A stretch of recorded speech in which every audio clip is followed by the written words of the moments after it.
I was born a deep feeler. Some might think of that as being dramatic.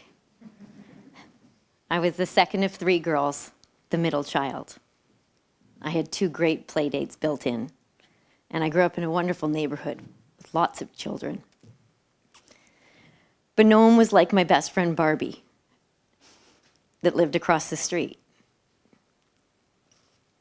She was the one that I could rely on to do anything naughty with and anything fun with. She was my partner in crime. She was like my right arm. I can remember doing all sorts of fun things with Barbie, playing dolls and Barbies, making mud pies in my mom's blender, and sending my Barbie caravan down Thermal Drive. Those ones, we didn't get to see each other for a few days. And the musical performances. Of course, I was the brunette from ABBA, and she was the blonde. We also spent summers at her cottage in a seaside town, Point Roberts, where that was absolute adventure and freedom for the two of us. So you would think that when the for sale sign went up on the lawn across the street, that it would trigger me that somehow something was about to change. Especially months later when the sold sticker went up. No one really talked to me about it. Nobody really explained to me what was happening. I somehow knew at the age of 5 that things were changing. The house was being packed up,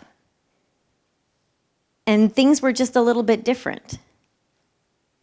I can remember the moving trucks coming and playing in her house empty, and then being sent across the street to my yard to play out for the rest of the day.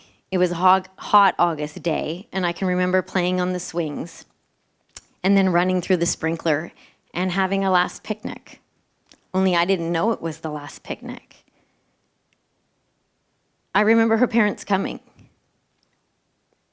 and taking her, and this feeling that I was never going to see her again. There was so much emotion to it. I was out of control, and I didn't understand. I remember being in such pain that the tears came fast and hard, and sounds came from me like an animal. And I know it was too much for my own parents to deal with. I remember being completely out of control and inconsolable, and I was sent to my room. I cried myself to sleep that night between my dresser and my wall. And when I walked out of that room, something in me changed. And it began the stuffing of my feelings, that I never wanted to ever feel that kind of pain in my heart that I felt that day.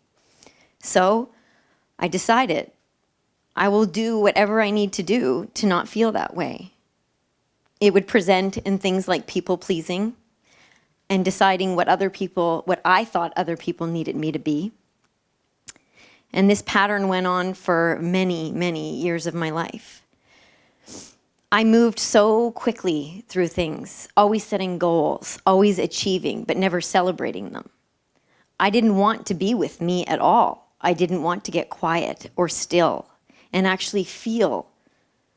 The emotions were just too much for me. And then there was a shift in my life. There was a catalyst that came in the form of a gene mutation that rocked my world.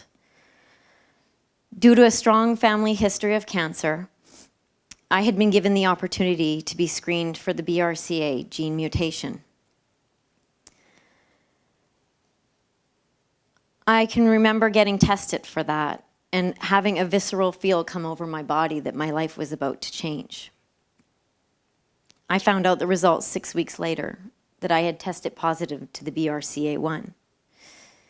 And what that meant was that I had 88% chance of developing breast cancer, and was told that I had 2 ticking time bombs on my chest, and it was just a matter of when they were going to go off. I was also told that I had 1 in 20 chance that I already had ovarian cancer. They wouldn't know until they opened me up, and this is why they call it the silent killer. So when this happens, you're given two options. You can either screen to test for breast cancer every 6 months, and currently there's no effective method to screen for ovarian cancer and is one of the deadliest killers for women. Or you can move forward with preventative surgeries to remove your breasts, your ovaries, and your fallopian tubes. As I was trying to work through the magnitude of what had just happened and the decision that I was being faced with, I headed out on a walk with my girlfriends. We all had kids at the school, so we would walk every once in a while when we had the opportunity once kids were settled in. We headed out on a walk that day, and I started to give my friends an idea of what was going on in my life. And as I was speaking about the gene mutation and what it meant, my girlfriend Marianne spoke up and said, "Before you say another word, you need to know that I have just found out that I have stage 3 breast cancer." In a minute, time stood still. She looked at me and she said, "You have no choice. You have to move forward with preventative surgeries." And she was right. Here I was trying to make a decision about what to do, and she was being faced with the battle of her life. So that's what I did. I moved forward with preventative surgeries. We both did, actually. In 2010, around the same time, we both moved forward with surgeries to move our breasts, our ovaries, and our fallopian tubes. The difference was that I had somehow been given a golden ticket, and she hadn't.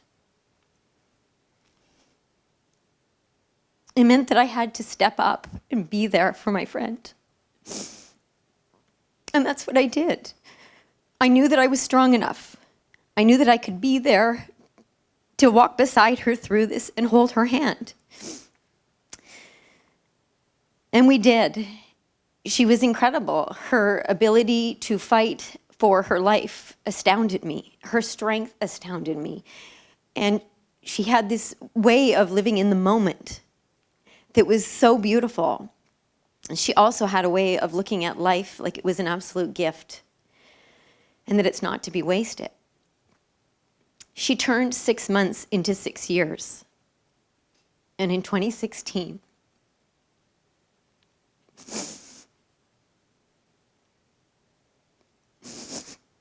cancer reared its ugly head. And this time I was ready to be there. We would go for treatment every second week. We would it was a long day for her. We would start the day with blood work. And then we would have a break, and we'd get to spend time together in different cafes throughout the city or the lounges of BC Cancer. And we talked about everything. We talked about being wives and mothers. We talked about dreaming. We didn't talk about dying, and we didn't talk about cancer.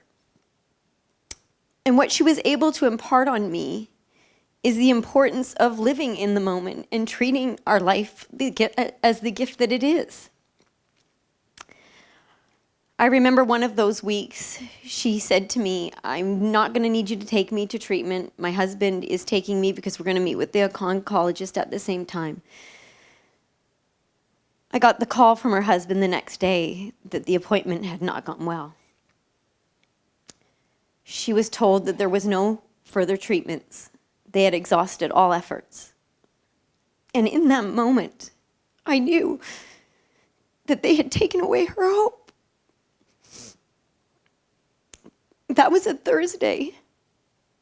And by Sunday, Marianne lost her battle. I was so angry. Why on earth would she be taken from me?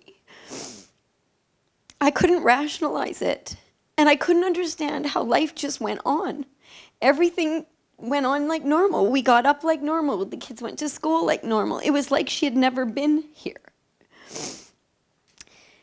And by the following April, I finally succumbed to the grief and the magnitude of what it was. It took me out. I had busied myself like I had done in the past. doing everything under the sun, doing anything I could for anybody else, never, ever asking myself, what do I need? What do I want? And so grief came, and it was so great that I didn't want my husband or my children to witness it. So when my husband got home from work, I packed my bags and I left. And I headed to the ocean because there was something about being in nature and needing to be close to it that I felt would help me process what I was going through. So that's what I did. I leaned in. I had to get personal with this. This was something that I had never dealt with my entire life, and it was going to destroy me if I didn't. It was like going to the ocean gave me the opportunity to feel into the deep, deep pain, like the waves crashing onto the ocean or onto the shore. I needed it to drown out the pain that I was in. It was almost in when the calm would come, I would recognize that I would surface and I could breathe again, only to be hit again by another round of waves. This went on for 3 days. And after 3 days, I gathered myself together. The tears started to finally subside. And I headed back to my family, my wonderful husband and beautiful children, and decided that I was going to step in and live for the first time, the way Marianne would have. I needed to do her proud. I had to change the pattern of what had been going on my entire life. I felt responsible to do that at the very least for her. There has been so many beautiful gifts in the willingness to recognize that I don't have it all together, and that's okay, and that it's okay to be in pain, and sit with it. It's a huge force at times, but the resistance to it is not good. There has been so many beautiful things that have come through the lessons that I've learned on this journey. I had to reach back to my little girl and bring her in and let her know what I've learned, that she's going to be okay, that it's okay to love this deeply and to lose. I have learned to come back to myself, to fully stand in me and embrace all that is possible. Thank